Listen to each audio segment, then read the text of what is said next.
اللہ رب العالمین کے فضل و کرم اور اس کی توفیق سے ہم نے شب گزشتہ نماز تراویح میں قرآن حکیم کے 26ویں پارے کی تلاوت اور سماعت کا شرف حاصل کیا۔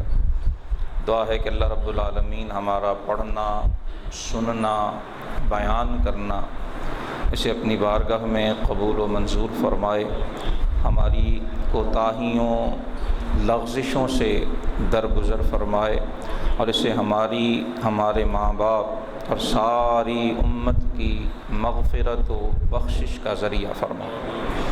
26ویں پارے کا آغاز سورۃ الاحقاف سے ہوتا ہے۔ یہ سورہ مبارکہ 35 آیات اور 4 رکوعوں پہ مشتمل ہے۔ یہ بھی مکی صورت ہے۔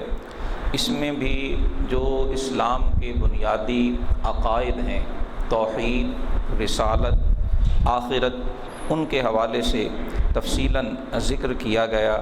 گزشتہ قوموں میں سے قوم عاد کا ذکر اور ان پر آنے والے عذاب الہی کا تذکرہ اس سورہ مبارکہ میں کیا گیا۔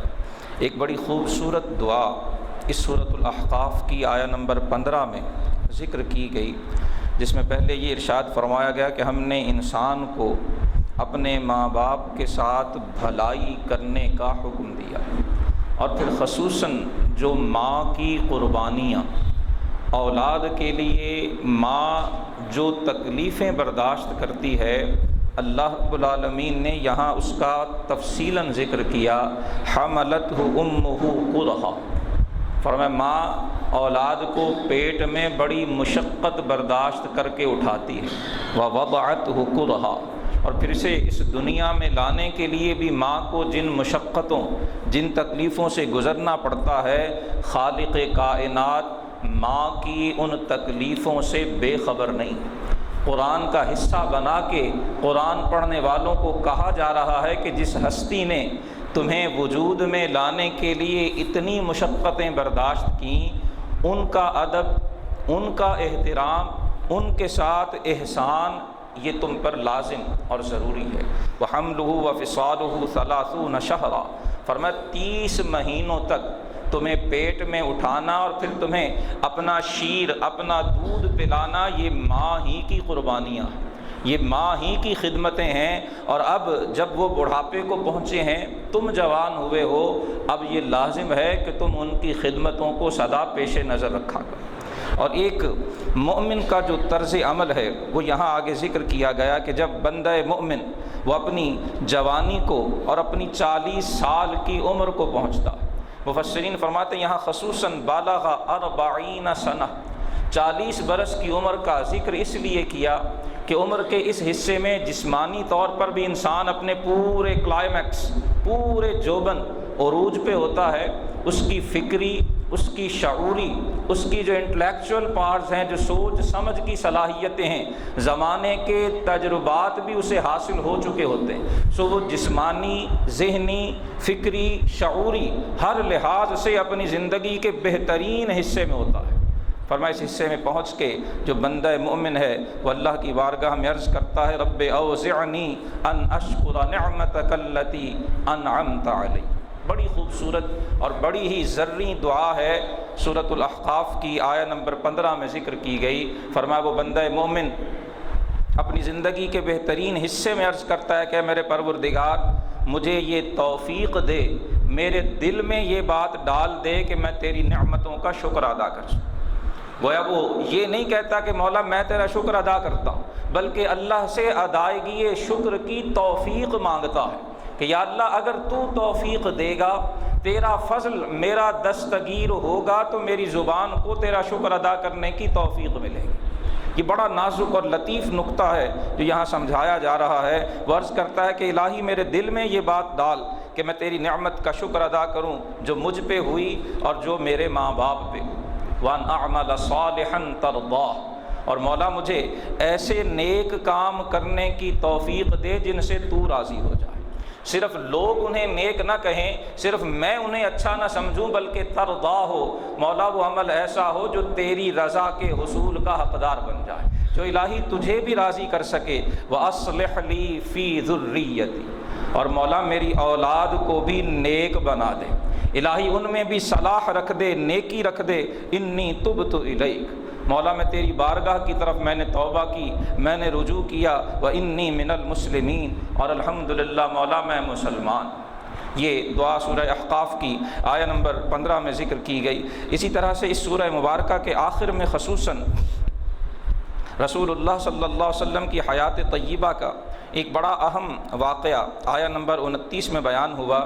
مفسرین فرماتے ہیں کہ یہ سورہ مبارکہ اس وقت نازل ہوئی جب رسول اللہ صلی اللہ علیہ وسلم اہل طائف کو دعوت دے کے واپس آ رہے تھے۔ اہل مکہ کی زیادتیاں ہر حد سے آگے نکل چکی تھیں، آپ نے اہل طائف کی طرف جو ہے وہ رخ کیا، انہیں دعوت دی۔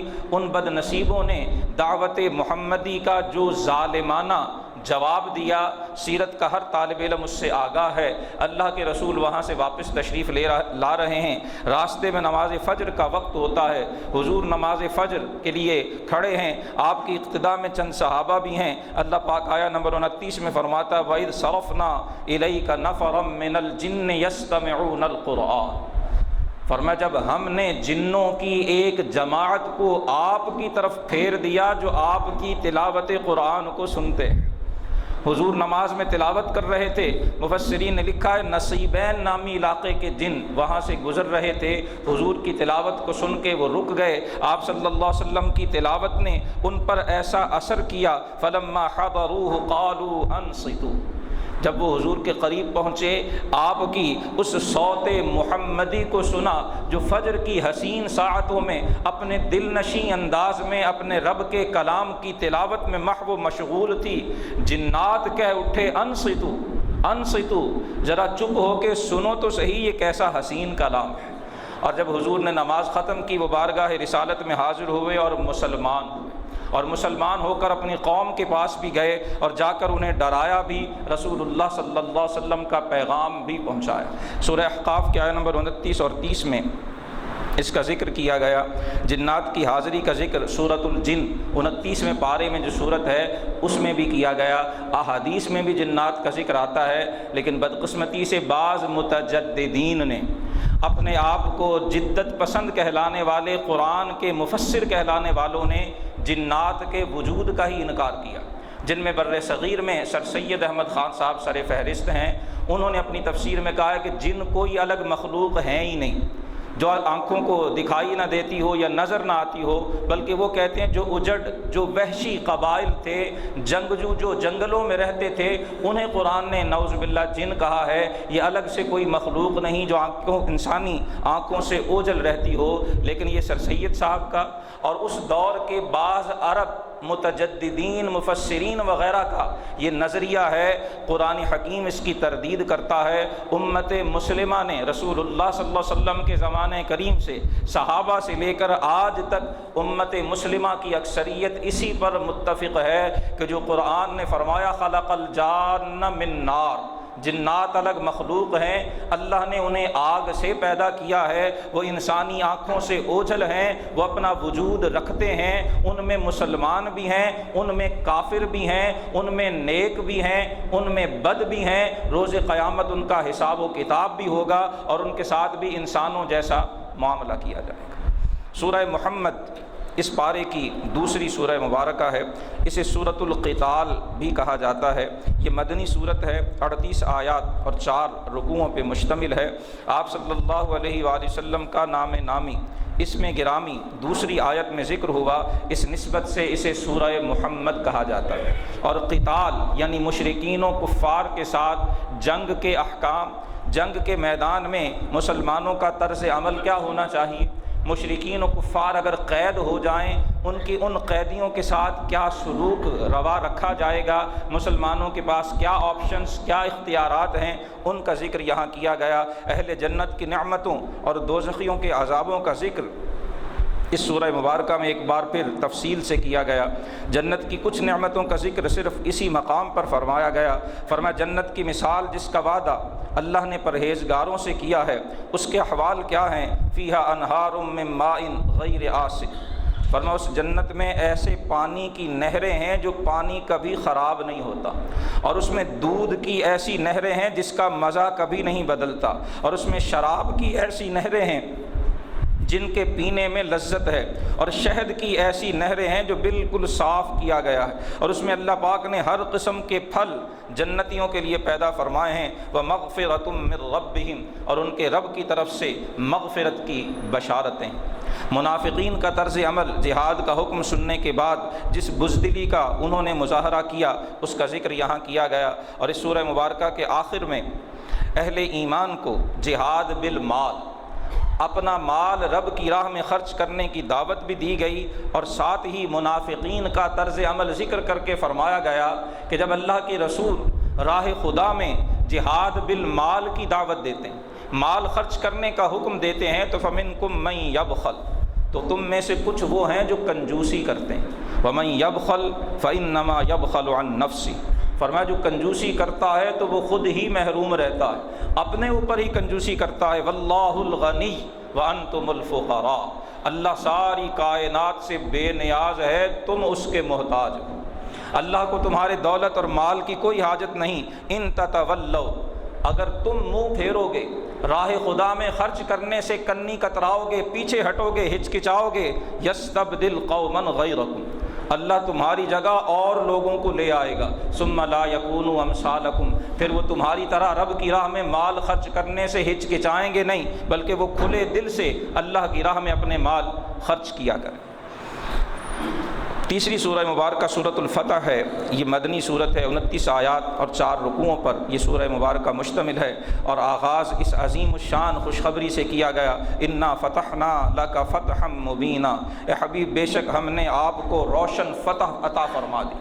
مفسرین نے لکھا اس سے مراد صلح حدیبیہ ہے، بعض نے اس سے مراد فتح مکہ وہ بھی لی ہے، لیکن اکثر کا قول یہی ہے کہ اس سے صلح حدیبیہ مراد ہے۔ سن 6 ہجری میں رسول اللہ صلی اللہ علیہ وسلم صحابہ کے ساتھ عمرے کا احرام باندھ کر مدینہ سے مکہ مکرمہ کی طرف روانہ ہوئے۔ قریش مکہ کو پتہ چلا تو انہوں نے آپ کو مکہ میں داخل ہونے کی اجازت دینے سے انکار کر دیا، اور ادھر اللہ کا کرنا یہ ہوا کہ حدیبیہ جو مکہ کے قریب ایک جگہ ہے، جب حضور وہاں پہنچے تو آپ کی اونٹنی مبارکہ اسوا وہ اس میدان میں بیٹھ گئی۔ اللہ کے رسول نے اٹھایا، صحابہ نے اسے اٹھا کے چلانے کی کوشش کی، لیکن اونٹنی نے اٹھنے سے انکار کر دیا۔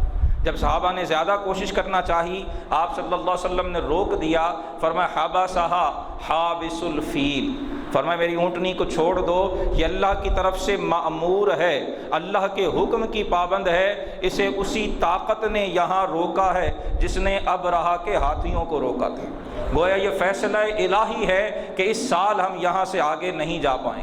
آپ وہاں تشریف فرما ہوتے ہیں، مشرکین مکہ سے گفت و شنید کا سلسلہ چلتا ہے۔ سیدنا عثمان غنی ذو النورین رضی اللہ تعالیٰ عنہ کو حضور اپنا نمائندہ اور سفیر بنا کے بھیجتے ہیں، اور ادھر یہ افواہ اڑ جاتی ہے کہ حضرت عثمان کو مشرکوں نے شہید کر دیا۔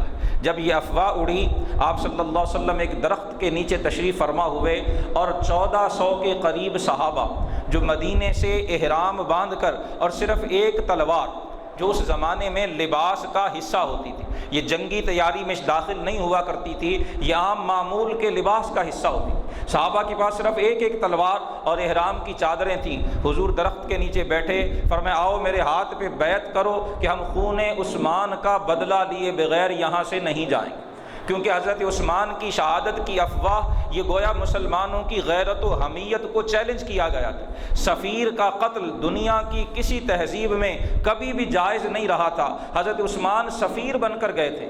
اللہ کے رسول صلی اللہ علیہ وسلم صحابہ کو بتانا چاہتے تھے کہ اگر مشرکین اس حد تک نیچے گر چکے ہیں کہ وہ سفیر کو بھی امن نہیں دیتے، تو پھر ہم انہیں ان کے ظلم کا مزہ چکھائیں گے۔ حضور وہاں تشریف فرما ہوئے، تمام صحابہ پروانہ وار آگے بڑھ کر رسول اللہ کے ہاتھ پہ بیعت کر رہے ہیں۔ اس بے سر و سامانی میں گھر سے سینکڑوں میل دور ہیں، اسلحہ بھی پورا نہیں ہے، ادھر مشرکین مکہ اپنے گھر میں مکمل تیار ہیں، لیکن جب اللہ اور اللہ کے رسول کا حکم آ جائے تو یہ بیعت حدیبیہ، صلح حدیبیہ اور بیعت رضوان یہ بتاتا ہے کہ جب اللہ اور اللہ کے رسول کا حکم واضح ہو تو پھر مسلمان کے لیے چون و چرا، کیوں اور کیسے کی گنجائش ختم ہو جاتی ہے۔ صحابہ پروانہ نوار آگے بڑھ کے حضور کے ہاتھ پہ اپنی جان دینے کی بیعت کر رہے ہیں، اور اللہ پاک نے سورہ فتح کی آیہ نمبر 10 میں اس منظر کو یوں بیان کیا، ان الذین یبایعونک انما یبایعون اللہ۔ اے محبوب، جو آپ کی بیعت کر رہے ہیں وہ تو اللہ ہی سے بیعت کر رہے ہیں۔ ید اللہ فوق ایدیہم، اللہ کا ہاتھ ان کے ہاتھوں کے اوپر ہے۔ بظاہر اللہ کے رسول کا ہاتھ ہوتا، صحابی ہاتھ دیتا، اللہ کے حبیب اس کے ہاتھ کے اوپر اپنا ہاتھ رکھ کے بیعت لیتے، اور اللہ پاک فرما رہا ہے اللہ کا ہاتھ ان کے ہاتھ کے اوپر ہے۔ جب سب صحابہ بیعت کر چکے، حدیث مبارکہ میں ہے آپ صلی اللہ علیہ وسلم نے اپنا دایاں ہاتھ بائیں ہاتھ پہ رکھ کے فرمایا یہ عثمان کی طرف سے بیعت ہے۔ گویا بتا دیا گیا کہ حضرت عثمان کے زندہ ہونے کا علم اللہ کے رسول کو تھا۔ یہ بیعت یہ صحابہ کی جانثاری کا امتحان تھا، یہ صحابہ کرام کی اللہ اور اللہ کے رسول کے ساتھ اخلاص کے اظہار کا طریقہ تھا۔ اور روایات میں کہ جب حضرت عثمان مکہ پہنچے ہیں، قریش مکہ نے کہا کہ اے عثمان، آپ چونکہ مکہ شہر میں داخل ہو چکے ہیں، آپ کو ہم اجازت دیتے ہیں آپ بیت اللہ کا طواف کر لیں، احرام باندھا ہوا ہے، مدینے سے آئے ہیں، آپ اپنا عمرہ پورا کر لیں، ہم آپ کو اجازت دیتے ہیں۔ حضرت عثمان غنی ذو النورین رضی اللہ تعالیٰ عنہ نے جو جواب دیا وہ بتاتا ہے کہ صحابہ کرام کی رسول اللہ سے وابستگی کیا تھی۔ حضرت عثمان نے فرمایا ما کنت لأطوف بالبیت ورسول اللہ صلی اللہ علیہ وسلم لم یطف۔ فرمایا ابھی رسول اللہ میدان حدیبیہ میں بیٹھے ہوئے ہیں، حضور نے عمرہ نہیں کیا، جب تک حضور بیت اللہ کا طواف نہیں کرتے عثمان بھی طواف نہیں کرے گا۔ بعض صحابہ نے حسرت کا اظہار کیا، یا رسول اللہ ہم یہیں رہ گئے، عثمان پہنچ گئے، انہوں نے عمرہ کر لیا ہوگا، حضور وہ بیت اللہ کا طواف کر رہے ہوں گے، حجر اسود کے بوسے لے رہے ہوں گے، صفا و مروہ کی سعی کر رہے ہوں گے۔ اللہ کے رسول نے فرمایا عثمان میرے بغیر عمرہ نہیں کریں گے۔ اور سیدنا عثمان غنی ذو النورین رضی اللہ تعالیٰ عنہ نے یہی جواب ارشاد فرمایا۔ اللہ پاک نے اسی سورہ مبارکہ کی آیہ نمبر 18 میں ان صحابہ کی اس بے مثال جاں نثاری، جاں بازی اور اخلاص کے اظہار کو اپنی رضا کی سند عطا کرتے ہوئے فرمایا لقد رضی اللہ عن المؤمنین اذ یبایعونک تحت الشجرہ، اللہ مومنوں سے راضی ہو گیا جب وہ درخت کے نیچے آپ کے ہاتھ پہ بیعت کر رہے تھے۔ فعلم ما فی قلوبہم، اللہ نے جان لیا کہ ان کے دلوں میں کیا ہے، بتا دیا کہ بیعت رضوان کا اصل مقصود صحابہ کے دلوں کے اخلاص، للہیت اور رسول اللہ کے ساتھ جانثاری کا اظہار تھا۔ فانزل السکینۃ علیہم، فرمایا اللہ نے ان پر سکینہ نازل فرمایا اور انہیں قریب کی فتح کا انعام عطا فرمایا۔ پھر صلح حدیبیہ کا معاہدہ لکھا گیا، تفصیل اس کی سیرت کی تاریخ کی کتابوں میں ملتی ہے، جو آگے چل کر فتح مکہ کی بنیاد بنا۔ اسی سورہ فتح کی آخری آیات میں، آخری رکوع میں رسول اللہ صلی اللہ علیہ وسلم کے خواب کا ذکر ہے کہ لَتَدْخُلُنَّ الْمَسْجِدَ الْحَرَامَ، کہ آپ ضرور مسجد حرام میں داخل ہوں گے۔ پھر اگلے سال آ کر آپ نے یہ عمرہ ادا فرمایا، اور 8 ہجری میں اللہ پاک نے فتح مکہ کا عظیم جو انعام ہے وہ آپ کو عطا فرمایا۔ آخری جو آیہ مبارکہ ہے سورۃ الفتح کی آیہ نمبر 29، رسول اللہ صلی اللہ علیہ وسلم کے صحابہ کرام کی عظمتوں کی گواہ ہے۔ حضور کے صحابہ کے بارے میں کسی بھی قسم کا ہلکا لفظ استعمال کرنا یہ کسی مسلمان کو زیبا اور روا نہیں ہے۔ قرآن ان کی مدحت، ان کی تعریف اور ان کی ثنا یوں کر رہا ہے والذین معہ، اور جو محمد الرسول اللہ کے ساتھ ہیں وہ اشداء علی الکفار، کافروں پہ سخت ہیں، آپس میں مہربان ہیں، اللہ کی بارگاہ میں رکوع و سجدہ کرتے ہیں اور صرف رضائے الہی کے جویاں اور اسی کے طالب ہیں۔ ان کی علامت ان کی پیشانیوں پر سجدے کی علامات ہیں۔ یہ تورات میں ان کی مثال بیان ہوئی، اور انجیل میں ان کی مثال ایک کھیتی کی سی بیان ہوئی جو آہستہ آہستہ پروان چڑھتی ہے، اپنی پوری طاقت کو پہنچتی ہے، اور جب وہ پوری تیار ہو جاتی ہے تو لیغیظ بہم الکفار، کھیتی بونے والا، کھیتی کا مالک کھیتی کو تیار دیکھ کے خوش ہوتا ہے، اور کافر اسے دیکھ کے جلتے ہیں اور غیظ و غضب کا شکار ہوتے ہیں۔ اللہ پاک نے ان میں سے ایمان لانے والوں اور نیک عمل کرنے والوں کے ساتھ بخشش اور اجر عظیم کا وعدہ فرمایا۔ سورۃ الحجرات اس پارے کی اگلی سورہ مبارکہ ہے، یہ بھی مدنی سورت ہے، اس میں 18 آیات اور 2 رکوع ہیں، اور بڑے ہی اہم معاشرتی احکام پر یہ صورت مشتمل ہے۔ پہلے رکوع میں رسول اللہ صلی اللہ علیہ وسلم کی بارگاہ کا ادب سکھایا گیا کہ اللہ اور اللہ کے رسول سے آگے مت بڑھو۔ ابھی حضرت عثمان کا فعل ہم سن چکے ہیں کہ حضور سے پہلے عمرہ ادا کرنے سے انہوں نے انکار کر دیا تھا۔ یہ رسول اللہ کی بارگاہ کے تربیت یافتگان تھے، لیکن کچھ جو نو مسلم تھے جنہیں ابھی تربیت نبوی مکمل نصیب نہیں ہوئی تھی، ان سے کچھ ایسی باتیں سرزد ہوئیں جن کی اصلاح کے لیے فرمایا گیا کہ ایمان والو، اللہ اور اللہ کے رسول سے آگے مت بڑھو، بے شک اللہ سنتا جانتا۔ دوسری آیت میں فرمایا گیا کہ اللہ کے رسول کی بارگاہ میں جب حاضر ہوا کرو تو تمہاری آواز رسول اللہ کی آواز سے بلند نہیں ہونی چاہیے، اور نہ ہی آپ صلی اللہ علیہ وسلم کو یوں آپ کے سامنے چلا کے بات کیا کرو جیسے ایک دوسرے سے بات کرتے ہو۔ اگر ایسا کرو گے تو فرمایا تمہارے اعمال ضائع ہو جائیں گے اور تمہیں پتہ بھی نہیں ہوگا، تمہیں خبر بھی نہیں ہوگی۔ سورۃ الحجرات کی یہ آیہ نمبر 2 بتاتی ہے کہ رسول اللہ کی بارگاہ کے ادب کا مقام کیا ہے، اور وہ کتنا حساس اور کتنا نازک معاملہ ہے کہ اگر اس میں معمولی سی بھی بے ادبی ہو جائے تو ساری زندگی کے اعمال اکارت جاتے ہیں اور ضائع جاتے ہیں۔ اگلی آیت میں فرمایا جو اپنی آوازیں رسول اللہ کی بارگاہ میں نیچی رکھتے ہیں یہ وہ خوش نصیب ہیں جن کے دلوں کے تقوی کو اللہ نے آزما لیا، ان کے لیے بخشش اور اجر عظیم ہے۔ اور ان اعرابیوں کی جو ہے وہ یہاں پر تردید کی گئی جو حضور کو حجروں کے باہر سے بلند آواز سے پکارتے تھے، ان کے اس فعل کو اللہ پاک نے ناپسند فرمایا۔ کوئی خبر اگر ملے تو اس کی تحقیق کے بغیر اس پر یقین کر کے کسی قسم کا اقدام کرنا اس سے منع کیا گیا کہ یہ بہت سی خرابیوں کا پیش خیمہ ثابت ہوتا ہے۔ مومنوں میں اگر آپس میں اختلاف اور جو ہے وہ کسی قسم کا جھگڑا ہو جائے، صلح کرانے کا حکم دیا گیا۔ اللہ کے احکام کو پیش نظر رکھتے ہوئے عدل و انصاف سے کام لینے کا حکم دینے کے ساتھ ساتھ فرمایا کہ مومن تو آپس میں بھائی بھائی ہوا کرتے ہیں، اگر کبھی جھگڑا ہو تو اصلحوا بین اخویکم، باقی لوگ جن دو لوگوں میں جھگڑا ہے ان سے لا تعلق نہ رہیں بلکہ ان میں صلح کرایا کریں۔ واتقوا اللہ لعلکم ترحمون۔ اور دوسرے رکوع میں ایک دوسرے کا مذاق اڑانے سے منع کیا گیا، آپس میں طعنے دینے، الزام تراشی سے منع کیا گیا، برے نام رکھنے سے منع کیا گیا، ایک دوسرے سے بدگمانیوں سے منع کیا گیا۔ فرمایا کچھ بدگمانیاں گناہ ہوتی ہیں، ایک دوسرے کے عیب ڈھونڈنے سے منع کیا گیا، ایک دوسرے کی غیبت، اس کے برے الفاظ میں پیٹھ پیچھے ذکر کرنے سے منع کیا گیا۔ اور غیبت کی مثال یہ بیان کی گئی کہ جیسے کوئی اپنے مردہ بھائی کا گوشت کھائے۔ فرمایا جیسے تم مرے ہوئے بھائی کے گوشت کھانے کو ناپسند جانتے ہو، یوں ہی کسی بھی بھائی کا ایسے انداز سے ذکر جو اسے اچھا نہ لگے، یہ اسی مردہ بھائی کے گوشت کھانے کی مانند ہے۔ واتقوا اللہ، اللہ سے ڈرو، بے شک اللہ توبہ قبول کرنے والا مہربان ہے۔ بتایا گیا کہ تمام انسان جناب آدم و حوا علیہ السلام سے پیدا کیے گئے، خاندانوں اور قبیلوں میں ذات اور برادری کی جو تقسیم ہے لتعارفوا، یہ صرف پہچان کے لیے ہے، یہ فضیلت کا معیار نہیں ہے۔ ان اکرمکم عند اللہ اتقاکم، دین اسلام میں معیار فضیلت وہ تقوی، اللہ کی فرما برداری ہے۔ سورہ قاف اگلی سورہ مبارکہ ہے، اس میں 45 آیات اور 3 رکوع ہیں۔ بڑے ہی پرتاثیر پرسوز انداز میں قرآن حکیم کی حقانیت، اللہ پاک کی قدرت، رسول اللہ صلی اللہ علیہ وسلم کی رسالت، منکر نکیر فرشتوں کا ہر عمل کو لکھنا، اور اللہ رب العالمین کا انسان کی شہ رگ سے بھی زیادہ اس کے قریب ہونا۔ وَنَحْنُ أَقْرَبُ إِلَيْهِ مِنْ حَبْلِ الْوَرِيدِ، یہ اسی سورہ قاف کی آیہ نمبر 16 ہے۔ فرمایا ہم دل کی رگ سے، رگ جاں سے بھی زیادہ انسان کے قریب ہیں۔ ہاں یہ الگ بات ہے کہ انسان خود اپنے وجود میں غور کرنے پہ آمادہ نہیں ہوتا اور اپنے پروردگار کی طرف پلٹنے کی بجائے وہ دیگر چیزوں کی طرف مائل رہتا ہے۔ سورۃ الزاریات 26ویں پارے کی آخری سورہ مبارکہ ہے، اس میں 60 آیات اور 3 رکوع ہیں۔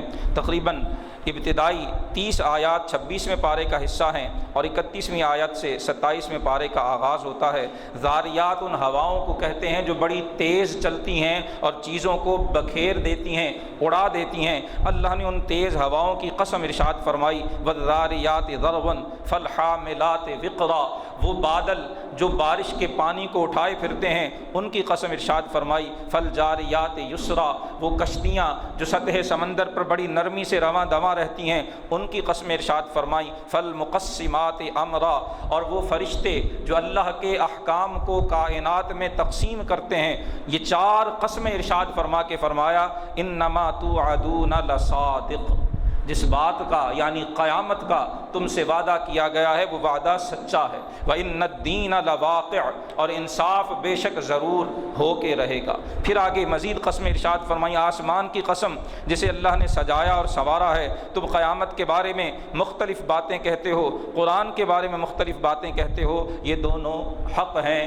سچ ہیں۔ فرما مشرکین و کفار قیامت کا پوچھتے ہیں کہ یہ کب آئے گی؟ فرمایا جس وقت آئے گی تم حیران ہو، پریشان رہ جاؤ گے اور تمہیں اللہ کا عذاب بھگتنا ہوگا۔ اور متقین جو دنیا میں رات کو کم سویا کرتے تھے، سحری کے وقت اللہ کی بارگاہ میں استغفار کیا کرتے تھے، اپنے مالوں میں سے مانگنے والوں اور جو کمزور لوگ ہیں انہیں بھی دیا کرتے تھے، ایسے لوگوں کو اللہ باغات میں داخل فرمائے گا جن میں نہریں بہتی ہیں، وہ اللہ کے دیے ہوئے انعامات پہ خوش ہوں گے اور وہاں اپنی من مانی مرادوں میں رہیں گے۔ دعا ہے کہ اللہ سبحانہ و تعالی اپنے پاک اور مقدس کلام کی آیات بینات کا درست فہم اور اس کے مطابق عقیدہ و عمل کی